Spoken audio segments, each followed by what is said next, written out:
are doing everything they can to make sure that we have the food that we all need. And it's almost like we're seeing basically a peak in demand like Christmas without the 4-month build-up in planning that you would normally have in advance, and we've been able to do that in 2 weeks. There is plenty of food in the supply chain. The issue is around people and lorries, so getting that food right into the front line, onto our shelves, which is why we've seen shortages in some areas across lots of different different lines in different areas of the country. What's been vital over the last few days is the dialogue that we've had with government. They've really listened carefully to the things that people across the industry have highlighted that would make it easier to increase capacity. The key is, I guess, not just that listening, but being able to act quickly. And George has highlighted there a couple of things. I mean, for example, lifting curfew hours for deliveries has enabled much more lorries to get through the supply chain and into stores more quickly. And there's a whole list of things where we've raised an issue and it's been addressed quickly. And I think that is going to be vital as we go forward over the coming few weeks. And I think the food retailers that I'm talking to every day and on the call with the Prime Minister earlier really wanted to underline that message about encouraging everybody to really be considerate in what they buy, make sure that they only buy what they need. There is £1 billion more food in people's houses than there was 3 weeks ago, so we should make sure we eat some of it and be considerate, and also think about other people right across your communities and how we can all help them in making sure that they can pick up and get their shopping. And so I think it's much more about how we all work together to rise to the challenges that we're facing. Thank you, Helen. And Stephen. Thank you. So I would just like to make a plea on behalf of all my colleagues in the NHS, nurses, doctors, paramedics and many, many others who are working incredibly hard at the moment to manage this outbreak of coronavirus and are preparing for the surge that they know will be coming at them. It's incredibly important that they too have access to food, to those essential supplies that they need.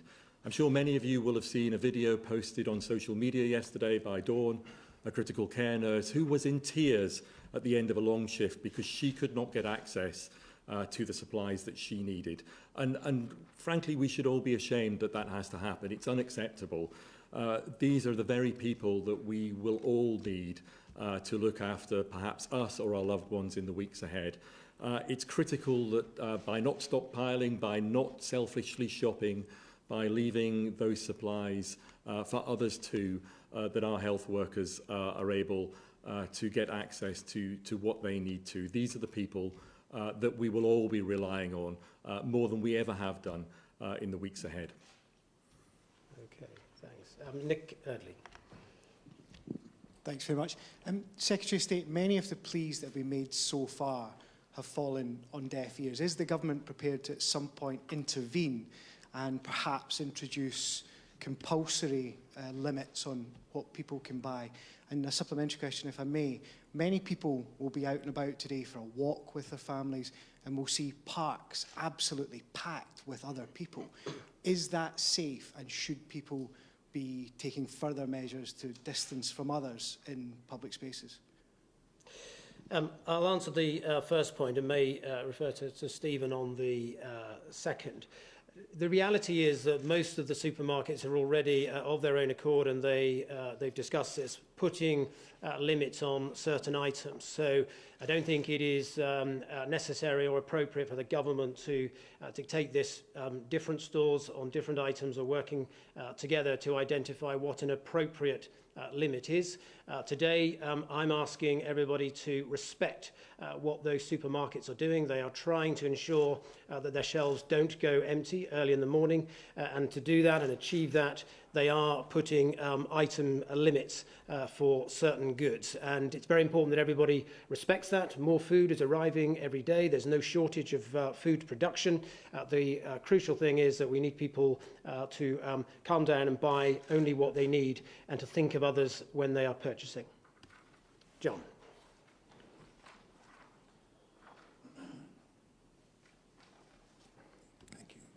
John Craig, Sky News. Mr Eustice, hasn't more pressure been put on supermarkets by the decision to close pubs, cafes and restaurants? And a medical question, if I may, for Mr Powis. We've broadcast on Sky News in the past hour an interview with a leading ear, nose and throat consultant, that's Professor Nirmal Kumar, who's revealed some new symptoms for the COVID-19, a loss of smell or taste. I'm not sure if you're familiar with this. And he says 2 of his senior colleagues are suffering from this, and he's very concerned about the risk to senior frontline medics. And I wondered if you were aware of this, and I wondered if what action you in your organisation are taking to protect frontline medics from these new symptoms. On the first point, the truth is that there's already been a significant switch in the last 3 weeks to people purchasing from supermarkets rather than eating out. The further announcements that were made yesterday are judged necessary to control the progress of this disease, and in order to protect our NHS, that's why we've taken the further step of closing those public venues. But it's a relatively small amount, we judge, of the increased demand in supermarkets to date. The biggest increase in demand is from a small number of people who have been stockpiling certain goods, and indeed we estimate that in the past 3 weeks around £1 billion worth of additional food has been put into households that has not yet been consumed. So on the question of symptoms, like many viruses that give infections of the upper respiratory tract, so that's the nose and the throat, there's a range of symptoms. The 2 commonest are by far cough and a fever, and that's exactly why they are the 2 symptoms that we are asking people to self-isolate if they get those symptoms. So those are the commonest symptoms. In terms of staff protection, it's incredibly important that staff follow the advice from the experts at Public Health England who have described the protection in terms of personal protection, protective equipment that staff should take. And of course, that is what will protect staff from getting the coronavirus. And just coming back to the demand point, I think many of the businesses that service all as customers have operations right across Europe, and they can look and see what's happened to demand in the days post significant announcements like the one that was made yesterday by the Prime Minister. And what we've seen in Ireland, for example, is that demand spikes again after the announcement, but then now is beginning to actually trail off. So it gives a lot of comfort that that's what we're going to see here as well in terms of trends. Carl Zinnan. Thank you, Secretary of State. Carl Dinnan from ITV News. One for each of your experts, if you don't mind. Helen, first of all, you said the problem is people and lorries. What are you doing to address that shortage of people and lorries? Is there something government can do? For example, is this a job for the MOD, perhaps? One for you, Stephen, if you don't mind. I gather NICE has just issued guidance saying that doctors should base admission to critical care beds on the patient's chances of recovery. Are doctors already having to make those sorts of difficult decisions to turn some people away? And if it hasn't started already, how soon do you see that happening? So shall I kick off? Certainly, in terms of people, what the industry is doing is making sure that everybody that can be put into the front line is being sort of redirected to ensure that we've all got the food we need. We've got examples of many people from head offices of businesses going into stores, into the warehouses in order to support their colleagues. And on the lorries, I mean, that was an issue in terms of driver hours. One of the areas that was talked about very early on with George and his team in ensuring that we had the flexibility to be able to increase the capacity within that bit of the supply chain. I might just add on that point that we're also helping to facilitate discussions between retailers and those in the food service sector. So it's important to note that the decision to close pubs and restaurants and so on, that means that there is some surplus delivery capacity and indeed staff with expertise in food who could be redeployed from those companies to the retail sector, which is obviously seeing an increase in demand. Have you had a request for the MOD? So a request from the MOD for delivery. No, but we are obviously giving increasingly thought within government to how we will protect those who may be self-isolating because they're vulnerable, and I know that more will be said about this in due course. Steve. So doctors and other clinicians are very used to having discussions with patients and relatives about treatment choices. And frankly, our aim is to make sure that we're in a position that those discussions are as they have always been. But the way we will do that, to be absolutely clear, is for everybody in society to follow the guidance that the government has given in reducing social contacts, because that will reduce the transmission, the spread of the virus, and will reduce the number of deaths and the pressure on the NHS. Yes, we are working night and day to increase capacity, but an increase in capacity and the reduce in demand that will come from everybody paying attention, young and old, to the guidance that's been given, will give us the best possible chance that doctors and clinicians can have those discussions in the way they have always had them. Harry. Thank you, Secretary of State. You talk euphemistically of purchase limits and respecting these rules, but the track record of the last 2 weeks has been that people haven't actually been listening to the government until they're obliged to do so. Can you today rule out 100% any need for state-backed rationing of any goods in the coming weeks? And secondly, the Chinese authorities have led us to believe that they've almost wiped out coronavirus now, with no new cases daily. Have you seen anything within government, within cabinet, to suggest that those figures aren't necessarily true? So on your first point, as I said earlier, all of the major retailers are working together and exercising their own judgment about where it's appropriate to put limits, item limits on certain issues. So toilet roll is one where, for reasons that are not really understood, there was a big spike in purchasing quite early on, despite the fact that toilet roll is made here in this country and they're able to expand production very, very quickly. But that is an item where, to ensure the goods remained on the shelves, the supermarkets together took a position of putting an item limit. I think it is best for the retailers to flexibly come together and decide what the appropriate limit is for each item, because this is a changing scenario. And as Helen pointed out, we know from other countries, such as Ireland, for instance, and France, that once people have stocked up their homes, those who are concerned, once they have stocked up with some food, then actually this surge in demand starts to taper off. And when that happens, then the retailers would want to react flexibly to adjust the limits that they've put in place. And can I pick up on that just before we hand over to Stephen? The relaxation in competition law, I think, has given the forum to be able to have the conversations amongst the different businesses, to share ideas, and then actually for each business to implement the thing that works best for their customer base. And that isn't necessarily the same for every business. I think where there are different issues and they need to all come together and do the same thing, then that may be appropriate. But I think in terms of sort of limits on individual items, what's happened so far is that individual businesses have really looked at the way that their business operates, the interactions that they have with their customers, and made sure that what they've done is the thing that's going to make most difference to that customer base.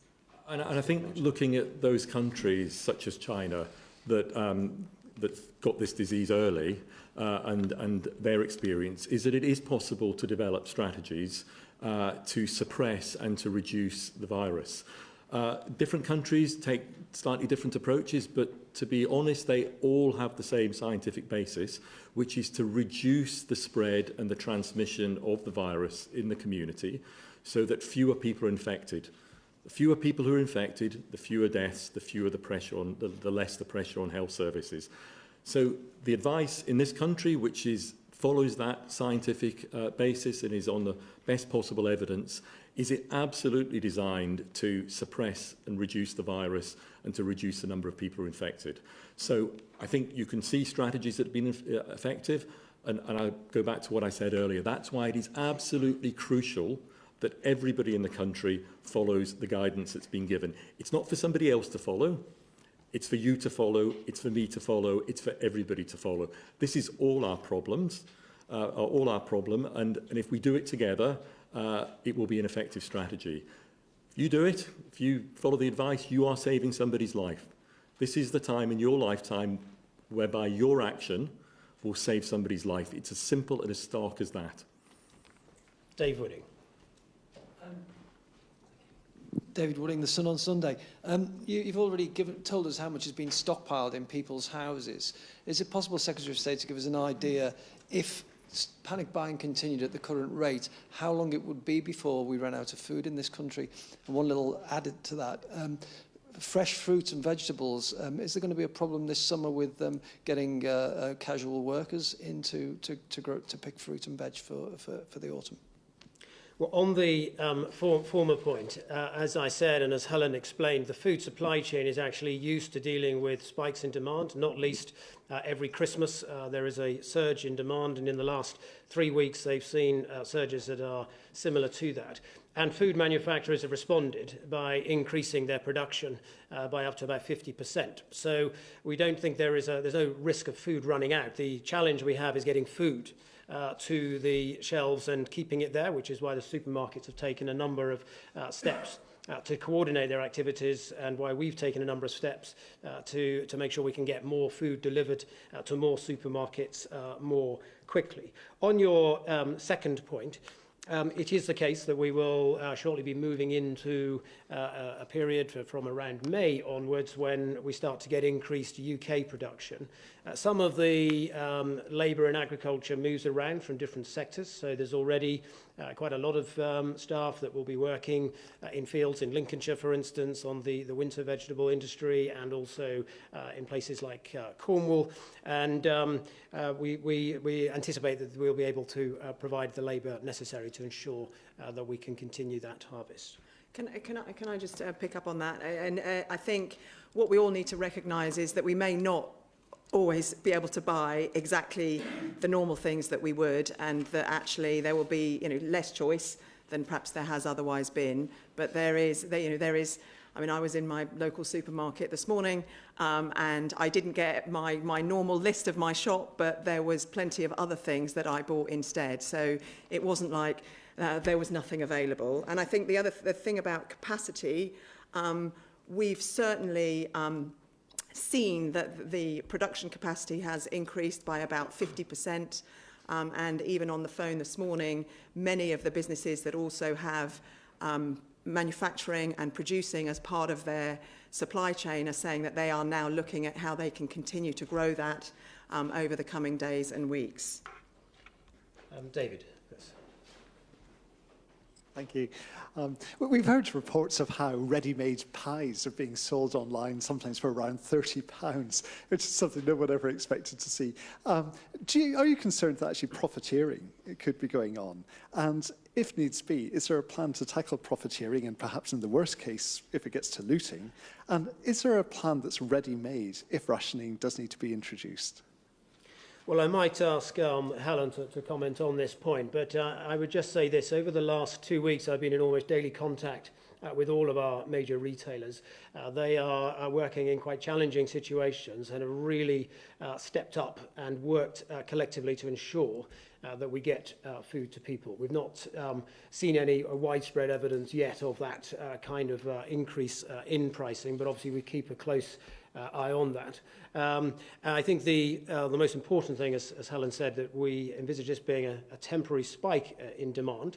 If other countries are anything to go by, once those people who feel the need to stock up, once they have, demand will start to settle back down. But Helen, I don't know if you want to say anything about that. Yeah, I mean, I have been working in the food and the wider retail industry for more years than I care to remember, but I can guarantee you that the competitive nature that across the industry is as robust today as it always is, and that is what has enabled us all as customers to make sure that we continue to see great value and prices from our retail businesses. I think all of the conversations that are being held are absolutely about making sure that we all have access to the food that we need, working with government on the things that would facilitate and enable the changes to regulations that would facilitate and enable that to occur more effectively, and get those lorries and more capacity available so that the shelves get full. Nigel, I'll take. Nigel Nelson, Sunday Mirror. Secretary of State, that the Prime Minister talks about doing whatever it takes. I'm sorry, this is another rationing question, but how can you actually rule out entirely that we may end up with some kind of rationing or indeed even ration books? Well, the point that I made earlier is that the supermarkets are best placed to judge what stock item limits they should place on their particular product lines in order to ensure that they can keep food on the shelves. But there's no shortage of food. As I said, food manufacturing has geared up to meet an increase in demand, and it's up by 50%. So we think it is better for individual retailers to make individual judgments or judgments collectively about particular lines that go off the shelves most quickly and where they may want to take action. Yes. Henry Bodkin from The Telegraph. Secretary of State, looking back briefly to yesterday's economic announcements, it's increasingly clear that the group that is still most worried are the self-employed. Is there anything that you can promise them? Will there be any more announcements coming down the line to give them some hope that they can get through this? Secondly, looking back to today's food-related stuff, is the government anticipating any supermarket individual store closures as a result of staff absences, staff going sick? And in that scenario, or indeed in any other scenario, is the government planning to step in to help coordinate local stores and local supermarkets? Thank you. Look, on your first point, the Chancellor has made a number of quite dramatic interventions over the last couple of weeks to help tackle this particular pandemic, including yesterday, obviously, a package of measures to help businesses. I know there are other issues that have been raised, and it's obviously for the Treasury to keep this matter under review. On your latter point about staffing in supermarkets and the food supply chain more generally, we obviously have designated those working in the food supply chain as key workers, and we believe that there will be sufficient resilience having done that, particularly since some are recruiting staff that have been laid off from other establishments in the food service sector. We believe that we will be able to meet those staffing requirements even with the expected absentee level. And can I just build on that? I think certainly from the retailers' point of view, they are absolutely committed to doing everything they can to keep the stores open. And examples of closing deli counters, people from head office coming in to provide support, I think are ways that will seek to mitigate any particular shortages that might otherwise cause a store to close. And I think that's a great opportunity really to call out to all the people who work in retail businesses, who work right across the supply chain, who I think have been doing an amazing job over the last couple of weeks in working superbly hard in ensuring that we all have access to the food that we need. I'm going to take two final questions very quickly, though, if we can. Thank you. Fatima Manji, Channel 4 News. Secretary of State, a week from now would have been the beginning of school Easter holidays. There will be many families who still have holidays within the UK booked up, cottages by the sea and so on. What is the government's advice to families about those holidays? Is it safe to travel between towns and cities and to the countryside? Well, the advice, obviously, that we've given so far is that people should be socially isolating, and the whole population should be limiting as far as possible all of it. Social distancing, and so the whole population should be distancing themselves as far as possible.